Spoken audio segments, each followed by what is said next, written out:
Welcome, everyone, to Wednesday Night Lab. I'm Tom Zinnon. I work at the UW-Madison Biotechnology Center.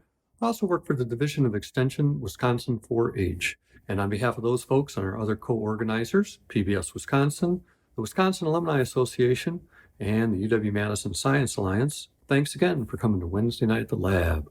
We do this every Wednesday night, 50 times a year. Tonight, it's my pleasure to introduce to you Sumadhu Atapattu. She is the Director of Research Centers at the UW-Madison Law School. She was born and raised in Sri Lanka and got her first law degree there. Then she got 2 more law degrees at the University of Cambridge in the United Kingdom, including a PhD in international environmental law. She came to UW-Madison in 2002. Tonight, she's going to speak with us about climate change, environmental justice, and human rights. Would you please join me in welcoming Sumadhu Atapattu to Wednesday Night at the Lab? Thank you very much, Tom, for that introduction. So, as Tom pointed out, I'm going to talk to you about climate change, environmental justice, and human rights today. To summarize, from severe weather events to sea level rise, climate change is causing massive disruption around the world. We know that no nation or community will be spared these consequences, but not all nations and communities will experience these adverse consequences equally. Unfortunately, historically marginalized communities, poor people, and poor countries will experience these consequences disproportionately. Even though their contribution to climate change is relatively small, and this raises justice concerns. We also know that greenhouse gas emissions continue to increase, raising doubts as to whether we will be able to limit the temperature increase to 1.5 degrees Celsius as required under the Paris Agreement. And because of the need to take drastic, urgent action, Indigenous leaders urged President Biden recently to declare a climate emergency. So this presentation looks at the consequences of climate change, especially on those communities and countries that are disproportionately affected. And I discuss the role of environmental justice and human rights because the enjoyment of rights is seriously jeopardized by the consequences of climate change.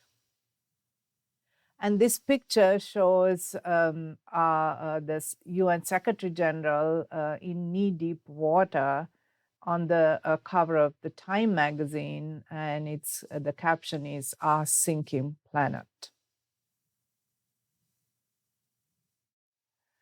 So to outline my presentation today, I will discuss what we know right now about climate change.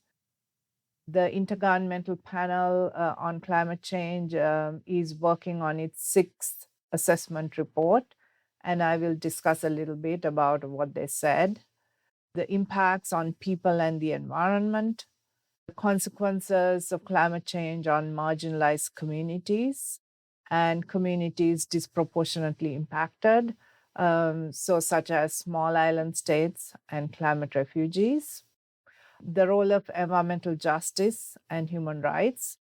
And I will also talk a little bit about the recent Human Rights Council resolution, which recognized a human right to a healthy environment for the first time. And I will also talk a little bit about the climate conference held recently in Glasgow, COP26, and I will conclude with some thoughts. So what do we know about climate change?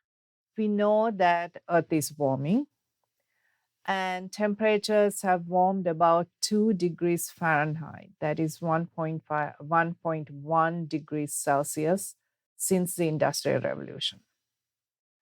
And this is a permanent increase in temperature. We are not referring to day-to-day fluctuations in the temperature. And the Intergovernmental Panel on Climate Change stressed that the evidence is clear that the Earth is warming. And more importantly, humans are largely responsible for the for this temperature increase. They said this with over 95% certainty. And the last 4 years, 2016 to 2020, have been the 4 hottest years on record. And for the first time, you may recall that Western Canada saw temperatures of 50 degrees Celsius, which is about 122 degrees Fahrenheit earlier this year. Climate change affects everyone, but as I said earlier, it will affect some communities and states more than others. And there are many reasons for this. And climate change is already affecting millions of people worldwide. And unfortunately, millions will be forced to leave their homes because of climate change. And this is already happening. And I will give some examples. This chart shows us the contribution of greenhouse gas emissions by economic sector. As we know, electricity and heat production accounts for 25%, the largest chunk. And agriculture and forestry are not far behind at 24%. Transportation accounts for 14% and industry about 21%. Buildings about 6% and other energy users 10%. So this shows us that every sector of the economy is contributing to climate change, which makes climate change a very complex issue to address. On the right side, the chart shows us the greenhouse gas emissions by gas, and carbon dioxide accounts for the majority of the emissions, but methane, which is more potent, also accounts for 16% of the emissions. And this chart shows how the temperature has increased since the Industrial Revolution. And as we can see, the temperature has increased consistently. And right now, the temperature is off this chart now, temperature increase. So the Intergovernmental Panel on Climate Change, in its 6th assessment report, it has not been published yet, but there was a news item recently about this. The IPCC said that we cannot avoid some of the devastating impacts. There's still a narrow window to keep the situation from worsening, but we have locked in about 30 years of worsening climate impacts, no matter what we do. We have emitted so much greenhouse gases that warming will continue until the middle of the century. This means that many of the consequences we see today will continue to get worse. The report continued that these impacts will continue for long. Other impacts will continue for longer. That is because of the melting of ice sheets. Global sea level will continue to rise for at least 2,000 years. Imagine that.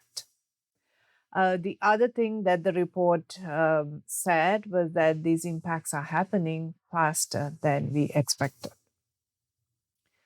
So what does that mean? That means that we have to learn to live with these consequences. We need to try and minimize the impact on people, not just people, but other species and biodiversity. We should try and increase the resilience of communities to adapt to these consequences. And we must also build better infrastructure to withstand these consequences. But the report also said that some communities will have to be relocated because it'll be too dangerous for them to live where they are living right now. And this is already happening right here in the United States. And you may recall that during the last winter, Texas plunged into darkness, and because it was not able to withstand the the cold temperatures. Unless we do something about infrastructure, these consequences will get worse, unfortunately. The United Nations Environment Program issues what is called the emissions gap report every year, looking at the greenhouse gas emission reduction commitments that states have made and what is required. So the UNEP said in its report that there's a huge gap between what is promised by states and what is actually needed in terms of emission reductions. And the report said that when we add up, combine all the pledges that states have made and other mitigation measures they have already undertaken, we are still on track for a global temperature increase of 2.7 degrees Celsius by the end of the century. Remember, under the Paris Agreement, states agreed to limit the temperature increase to 1.5 degrees Celsius. Beyond that, scientists agree that the consequences will be far worse on human beings and the environment. And imagine what a 2.7 degree increase will look like. So this is far beyond the Paris commitment that states made. So to keep the temperature increase to 1.5 degrees, we need to halve our greenhouse gas emissions by 2030 and go for net zero emissions by 2050, net carbon emissions by 2050. And this picture shows the Canadian record temperatures in British Columbia in July 2021, which caused massive wildfires as well. So what are the impacts on people? We are looking at water scarcity, land degradation and desertification. There will be impacts on food production and food security. There will be health impacts, including mental health impacts, an increase in vector-borne diseases like malaria, which temperate countries have not seen before. There will be frequency and intensity of extreme weather events like flooding, drought, tropical storms, and hurricanes, which we are already experiencing. Sea levels are rising. There will be increased wildfires, mass displacement of people, and as we know, we are already witnessing many of these consequences. And inaction on climate change imperils millions of lives. Several health experts got together recently and issued this statement. They said that climate change is set to become the defining narrative of human health, triggering food shortages, deadly disasters, and disease outbreaks that would dwarf the toll of the coronavirus. They also pointed out that aggressive efforts to curb greenhouse gas emissions could avert millions of unnecessary deaths. And this was what more than 100 health experts said in a statement recently. And we also remember the bushfires in Australia at the end of last year, which again affected millions of people and animals. Many animals perished in these bushfires. We are looking at severe weather events associated with climate change, flooding, again affecting millions of people.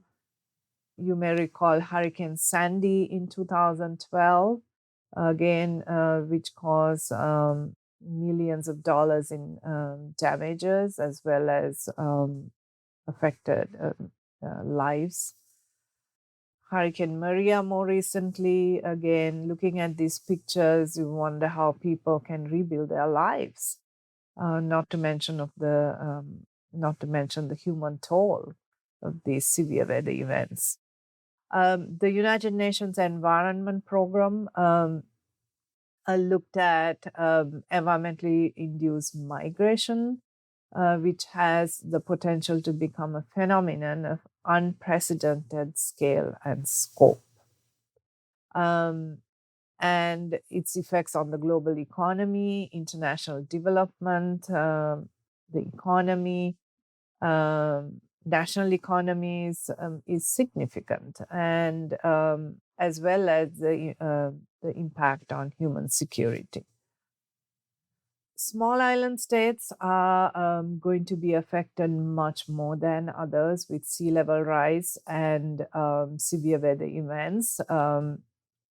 It's likely that these islands will become uninhabitable in the future. So there was a Security Council debate on climate change and international peace and security, and some of the small island states made statements at this debate.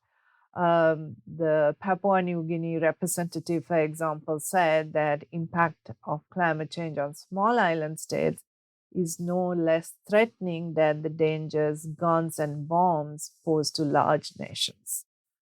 Pacific Island countries are likely to face massive dislocations of people, similar to population flows sparked by conflict. The Maldives said that over 60% of habitable land will be eroded. And Tuvalu said our nation's statehood is at stake, and we are moving from a Cold War to a warming war. The World Commission on Environment and Development pointed out that states, even poor states, spend far more on military expenditure than on social programs such as poverty alleviation and education. They do not fully appreciate the impact of a degraded environment on their economy. Yet, most of the affected governments still spend far more to protect their people from invading armies than from invading deserts. So, if you look at climate change impacts in the US, the Environmental Protection Agency said climate change impacts our health, environment, and the economy. Warmer temperatures increase frequency, intensity, and the duration of heat waves, posing health risks, especially for children and the elderly. Worsening air and water quality is also of concern in the increasing spread of diseases and the frequency and intensity of extreme weather events. Rising sea levels threaten coastal communities and ecosystems, and as we know, flooding in Florida is now very common.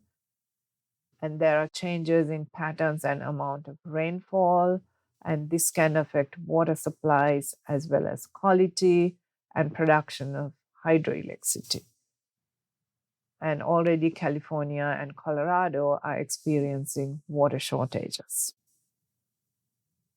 And we have also experienced these extreme weather events, and we know that climate change is increasing the frequency and intensity of these events. And that's causing not just economic impacts, but disruption to society as well as ecosystems. And relocation of communities, unfortunately, has become a necessity. This picture shows the temperature increase in the US, but of course, this is 2012 data, but it's clear that temperatures have increased countrywide. And if you look at climate change impacts in Wisconsin, as you may know, the governor established a task force on climate change, which stressed that the changing climate is impacting everyone. Climate inaction has huge health and economic costs, which is already weighing on Americans. It referred to a 2019 study referring to 10 climate sensitive events in the US. For example, extreme heat in Wisconsin, harmful algal bloom in Florida, and Western wildfires. They have cost an estimated 10 billion in health costs alone. In Wisconsin, we have experienced extreme heat events which cause stress, heat strokes, and heat exhaustion. And additionally, of course, we have also experienced severe weather events in terms of tornadoes, flooding, and similar events. Economically, Wisconsin communities have suffered millions of dollars in damages due to extreme precipitation leading to flooding and storm surge. Climate change also is impacting agriculture and livestock sectors. The Wisconsin Initiative on Climate Change Impacts said how climate change is impacting Wisconsin broadly and which communities bear disproportionate impacts.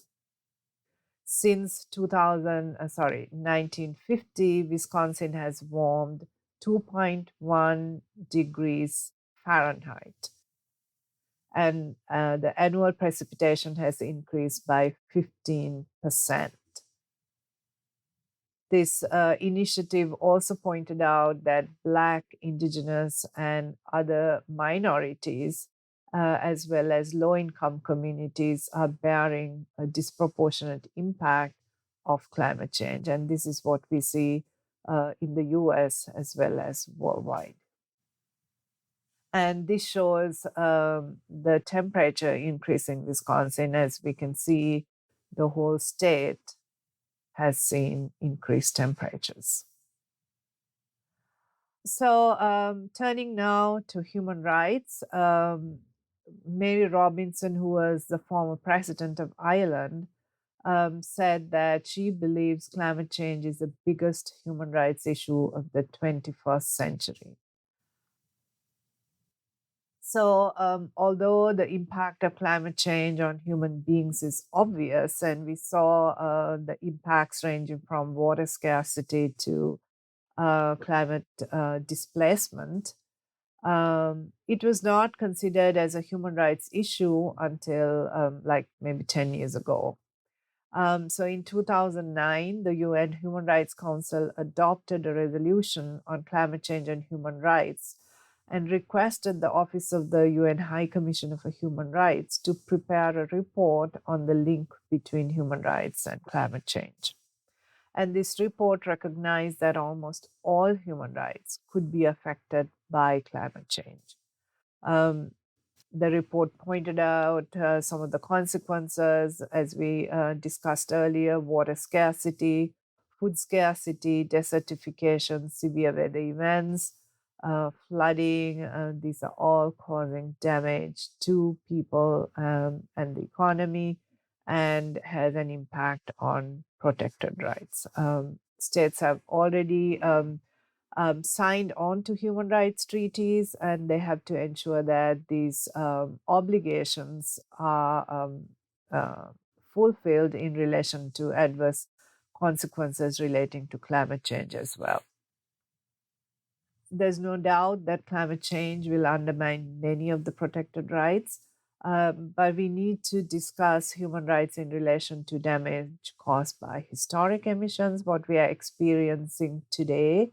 The adverse consequences we experience today are due to the greenhouse gas emissions that were emitted many, many years ago.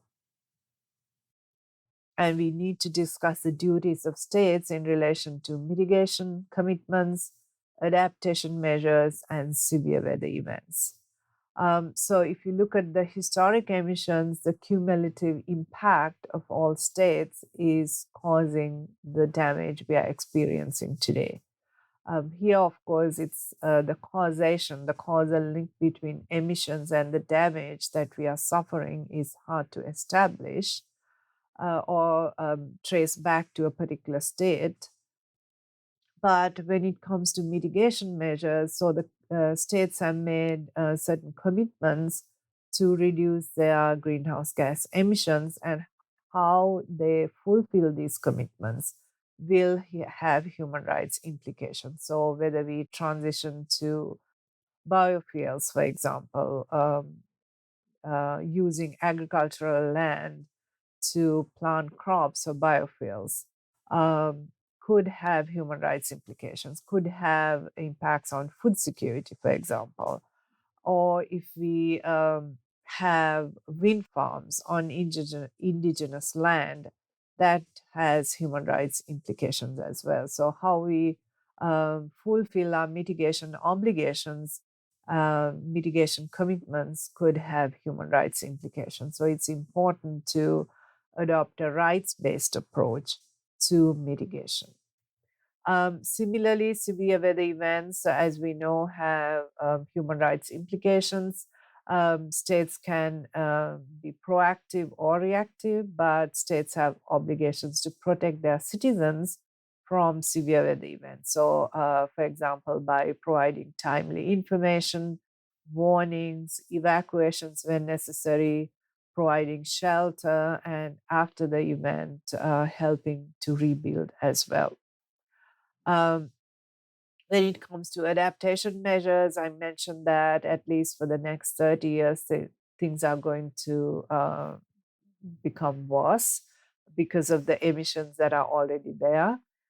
So states have obligations to protect their citizens irrespective of their contribution to climate change. So, providing timely information, getting communities involved in adaptation programs, incorporating traditional and local knowledge into adaptation programs.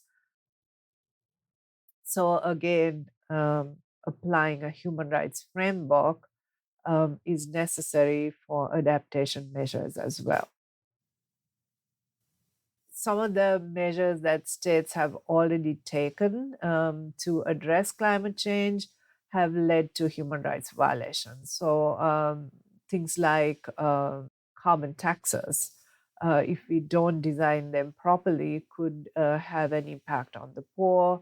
You may recall that in France, a couple of years ago, when they introduced a carbon tax without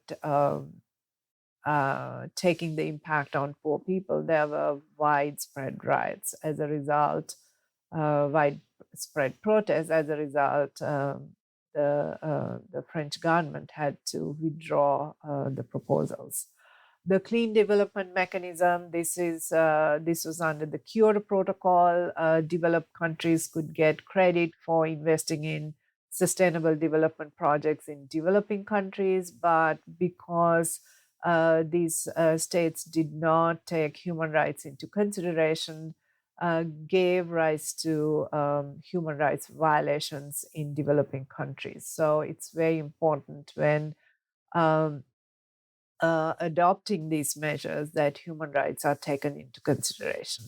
Similarly, the RED program, which stands for Reducing Emissions from Deforestation and Forest Degradation, which, if implemented properly, can be a win win situation, but has given rise to some violations of indigenous people because they have been evicted from their lands to give effect to these programs. So, even if states were to go for zero emissions tomorrow, which is, of course, very unlikely, climate change will continue for decades because of the greenhouse gas emissions that are already there. So, we have locked into at least 30 years of climate impacts. Of course, more unless we take drastic action. So adapting to a warmer climate is a necessity for the current generation and the next, at least. Here, of course, those who contributed least to the problem will be affected disproportionately. And adaptation measures that we put in place should be evaluated for their human rights impact. And as I mentioned, at a minimum, states should adopt these, design these adaptation plans with the participation of those who are affected, providing them with the necessary information and incorporating their local and traditional knowledge. So some have said climate change adaptation is all about water. Either you have too much or too little, leading to desertification. So I mentioned that certain countries and communities will be more vulnerable. So who are these communities and states, and why are they more vulnerable? So as I said, there are many reasons due to historic marginalization and other vulnerabilities, or even geography. Some groups and states are more susceptible to climate consequences than others. These groups include women, children, indigenous people, the elderly, poor people, refugees, including climate refugees, disabled people, minorities, small island states, low lying areas. So, vulnerable countries include, as I said, small island states, low lying countries like Bangladesh, poor countries that lack resources and technology to engage in adaptation measures. Um, because of the practice of locating polluting industries predominantly in low income and minority communities, the environmental justice movement originated in the US. Um, and that framework, the environmental justice framework and human rights law, provide a good framework to address this disproportionate impact on vulnerable communities and states. This is a picture from Bangladesh showing how people are affected, how people are suffering as a result of climate change, how people are already suffering as a result of climate change. And unfortunately, this situation is going to get worse. This picture shows how women have to walk many miles sometimes to collect water. It's because in many societies, women are responsible for fetching water, gathering firewood, and climate change will exacerbate water scarcity, and women and girls will have to walk longer to fetch water. And as a result, they are susceptible to sexual violence. As a result, they have less time to engage in education and other recreational activities. So there is a disproportionate impact on women. I mentioned climate refugees. The very first report of the Intergovernmental Panel on Climate Change recognized that the greatest single impact of climate change could be on human migration. And this was in 1990. As we know, the Geneva Convention on Refugees applies only to political refugees, so only to people who are fleeing persecution, and does not apply to climate refugees. But climate displacement will be mainly internal, but cross border migration cannot be ruled out.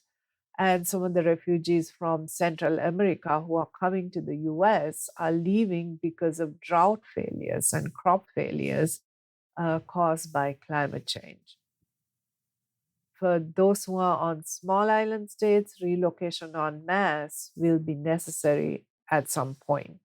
Even the UN Human Rights Committee has recognized that these small island states will become uninhabitable could become uninhabitable in 10 to 15 years' time. So where will these people go? But currently, there's no legal protection if people cross an international border due to climate change or consequences associated with climate change, like crop failures. They are not fleeing persecution, so they are not covered by the Geneva Convention on Refugees. The Paris Agreement, for the first time, established a task force on climate displacement to address this situation. So, what are the numbers? Because climate change is not the only reason why people leave home, it's hard to find credible numbers of people who will be forced to leave. So, the forecast is that between 20 million to 200 million people will be forced to move by 2050. And it's a dual phenomena. Conflicts over resources can trigger migration, and migration can trigger conflicts over resources in the new location. So, migration is the result of conflict as well as the cause of conflict in some instances. And even internal displacement can give rise to disruption and hardship and impact rights in many instances. Some consider migration to be a form of adaptation, but this ignores the plight of trapped population. There are many people who are unable to leave, even though they want to leave, due to poverty or disability or other social reasons. So, considering migration as a form of adaptation will ignore these trapped populations, and we need to pay attention to them as well. So I mentioned that some communities, even the United States, are forced to move. So this was a headline from several years ago called "Will These Alaska Villagers Be America's First Climate Change Refugees?" So scientists estimate that due to climate change, village of Kivalina in Alaska will be underwater by the year 2025. That's not very far away, unfortunately. And another caption from New York Times called "Resettling America's First Climate Refugees." This community in Louisiana called Ile de Jean Charles received a federal grant to move the inhabitants from the island to the mainland. And this is already been taking place. So these are, I guess, the first climate refugees. And another community in Alaska are they voted to relocate, but they have not been relocated yet. And this is Shishmarov in Alaska. All these are indigenous communities who have an intimate relationship with their land, and they are awaiting relocation. And one of the questions that has arisen is who is going to pay for the relocation? So, indigenous people all over the world are affected by climate change disproportionately because of their intimate relationship with their land, and also, of course, due to historic marginalization as well. The Inuit people, there was an interesting case that was filed by the Inuit in the US and Canada against the United States in 2005. This was brought before the Inter-American Commission of Human Rights, and they claim that US is the biggest contributor of greenhouse gases. At that time it was. Now, of course, China has overtaken the United States as the biggest contributor. And the US was refusing to take action to reduce its contribution. And climate change has a disproportionate impact on the Arctic. They relied on the Arctic Impact Assessment. And these impacts are leading to a violation of their rights, including right to life and right to health. And requested the Inter-American Commission of human rights to give them some relief. In 2005, the Commission said that there was insufficient evidence to hold the United States accountable, but they held a hearing on the link between climate change and human rights. And I believe that this petition led to action in the Human Rights Commission in 2009. As I said, it adopted a resolution on the link between the two and requested the Office of the High Commission to prepare that report. Small island states and their people. Again, I said this is a category of states that are disproportionately affected. They are at the risk of slowly sinking and eventually disappearing. There are about 50 such states that are at the risk of completely disappearing. So, what will happen to the people? Where will they go? Will they become stateless if the state completely disappears? Will they become refugees? What about their citizenship? So, international law has not faced a situation where states have physically disappeared, so there are no precedents to fall back on. So this is a map of the world which shows where the small island states are. Many are in the Caribbean, some are in the Indian Ocean, and there are many others in the Pacific. So a picture of Kiribati, they are already facing flooding and other severe weather events. So I mentioned justice as a framework. So what does this mean? This looks at the disproportionate impact of climate change and that this disproportionate impact is borne by those who least contributed to causing climate change. So small island states, least developed countries, and other vulnerable groups. So inequality is a big challenge to addressing climate change.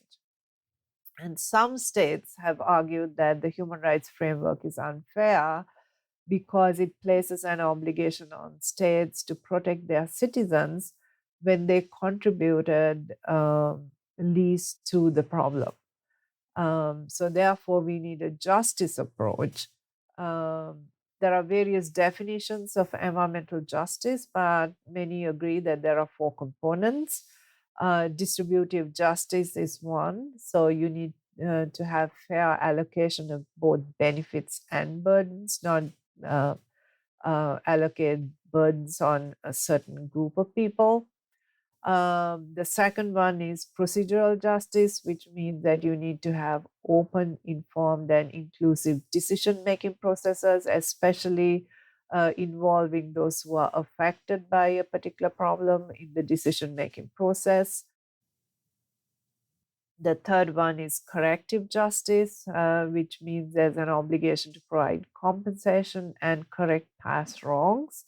And this is where many communities have suffered because particularly those who caused the problem have gone scot-free, especially multinational companies.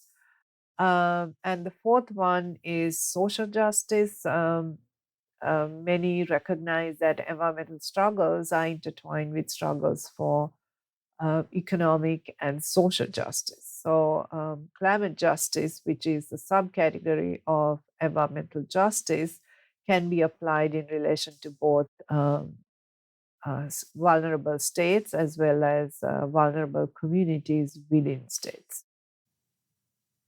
The Paris Agreement in 2015 was the first environmental treaty to include a provision on human rights. So this became hugely controversial during the negotiations, but the preamble still refers to human rights, the need for states to respect their human rights obligations, as well as right to health and rights of indigenous peoples and other communities, taking into gender equality when taking action in relation to climate change.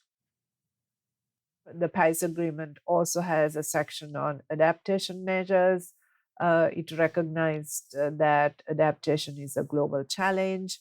The key components of response to climate change to protect people, livelihoods, and ecosystems, and that adaptation action should follow a country driven, gender responsive, participatory, and fully transparent approach. It also include a provision on loss and damage, because this is something that developing countries have been fighting for a long time. And developed countries have resisted, including adopting a provision on loss and damage, because it's impossible to avoid some of the consequences of climate change, like losing your territory. So, how do you compensate these communities for the loss and damage they are suffering?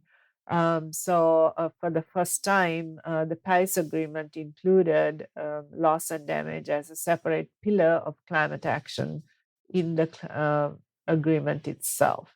Again, at the recent climate conference, this issue became one of the controversial and hotly debated issues in Glasgow. So I mentioned that the United Nations Human Rights Council adopted a resolution in October 2021, recognizing for the first time the right to a safe, clean, healthy, and sustainable environment as a human right. Again, this was resisted by countries for a long time. Although several regional human rights treaties recognize this right, at the international level, this was the first time that this right was recognized. So I believe that this was a major step forward and would be helpful in relation to communities who are affected by climate change, holding their states accountable to take action to protect them, and would be useful in litigation as well. So this resolution acknowledged that a healthy and sustainable environment is critical to the enjoyment of all human rights. It recognized that environmental degradation, climate change, and unsustainable development constitute serious threats for present and future generations to enjoy human rights, including the right to life. So this is a significant step forward in the fight against climate change. And the Human Rights Council also created a mandate, a special mandate to establish a special rapporteur on climate change and human rights.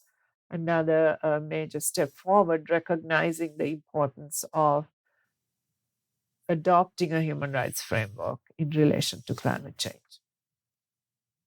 So what happened at COP26 in Glasgow? States agreed to submit more stringent NDCs. These are the commitments, emission reduction commitments that states made under the Paris Agreement by next year. Usually under the Paris Agreement, you have to wait for a 5-year cycle. They also agreed to reduce non-CO2 greenhouse gas emissions, including methane, so to cut methane emissions by 30% by 2030. They agreed to adopt nature-based solutions, so to end deforestation by 2030.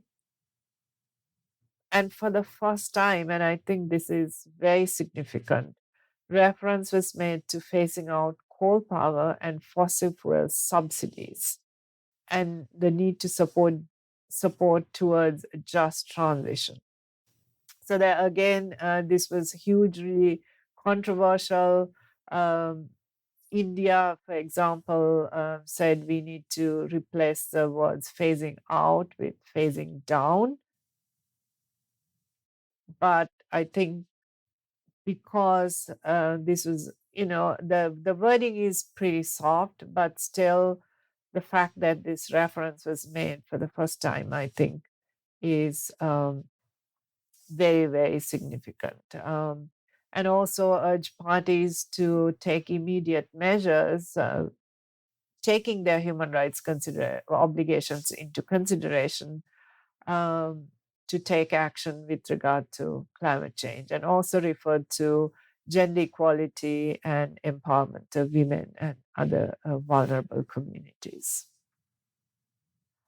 And more recently, UN human rights experts issued a joint statement on the 35th anniversary of the UN Declaration on Right to Development, um, saying that it is time to move from promises to action, um, and said that important commitments were made at COP26, but the world's largest economies failed to make strong commitments to limit warming to 1.5 degrees Celsius. Also failed to ensure progress on loss and damage funds, leaving many vulnerable countries without resources. And the statement said states must fulfill their human rights obligations and respect principles underpinning right to development, which are participation, progressive realization, equality, international solidarity, and cooperation. So, to conclude, climate change is a complex problem and can seem overwhelming. Every sector of the economy is contributing to the problem. Virtually everything we do contributes to it. It's a truly a global collective action problem. Every country in the world, every sector of the economy, and every person is contributing to it. But some communities and countries contribute more than others. And some communities and countries who contributed little are more affected than others. And this raises justice questions. And unfortunately, we are fast approaching tipping points from which no return is possible. The Intergovernmental Panel on Climate Change said in its 1.5-degree report that we need to cut our carbon dioxide emissions by 50% by 2030, which is not very far away. And we have to go carbon neutral by 2050. Climate change affects the enjoyment of almost all human rights. Therefore, a rights-based approach to climate action is necessary, whether we are looking at mitigation, adaptation, finance, and loss and damage. Now we must act and treat this as an emergency. We created this problem, so we should try and solve it. We owe it to our children and grandchildren to do so. So I think we need to take drastic action now to avert a catastrophe. So I will stop there and thank you very much for listening.